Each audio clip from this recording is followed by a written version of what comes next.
মাহফিলের পক্ষ থেকে আন্তরিক অভিনন্দন মোবারকবাদ জ্ঞাপন করছি। সম্মানিত হাজিরিন, যারা দাঁড়িয়ে আছেন, দাঁড়িয়ে না থেকে মাহফিলের সুন্দর এবং আদব রক্ষার জন্য বসে যান। আজকের মাহফিলের যিনি সম্মানিত প্রধান আলোচক, যিনি আমাদের সকলের সুপরিচিত মানুষ, আহলে সুন্নাত ওয়াল জামাতের উদীয়মান তরুণ তেজস্বী বক্তা, তানমান্দাইল দরবার শরীফের সাজ্জাদনশীল পীরে তরিকত রাহনুমায়ে শরীয়ত মুজাহিদ আহলে সুন্নাহ,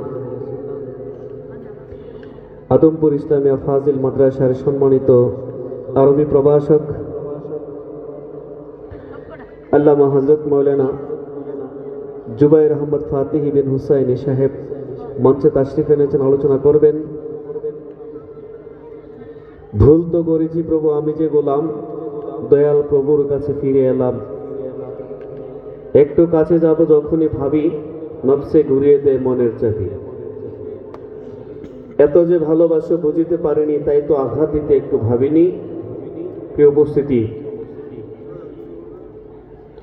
এ পর্যায়ে আপনাদের সামনে আলোচনা নিয়ে আসছেন আল্লামা হযরত মাওলানা পীরজাদা মুফতি জুবাইর আহমদ ফাতিহি বিন হুসাইনি।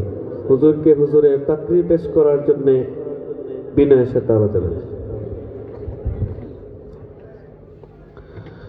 আসসালামু আলাইকুম ওয়া রাহমাতুল্লাহি ওয়া বারাকাতুহু।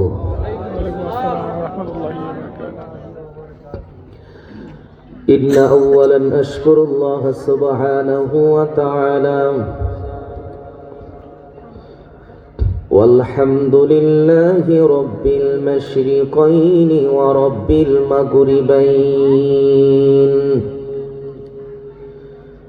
الذي خلق الموت والحياة ليبلوكم أيكم أحسن عملا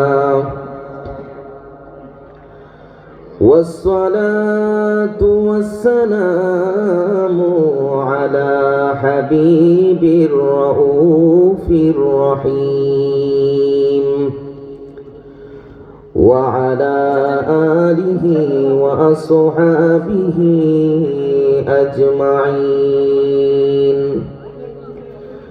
الذي أرسله بالحق بشيرا ونذيرا وداعيا إلى الله بإذنه وسراجا منيرا. أما بعد، فقد قال الله تعالى في كلامه المجيد وفي فرقانه الحميد. জবানটা খুলে মধুর সুরে পড়েন আউযু বিল্লাহি মিনাশ শাইতানির রাজিম। পড়েন, সব হবে।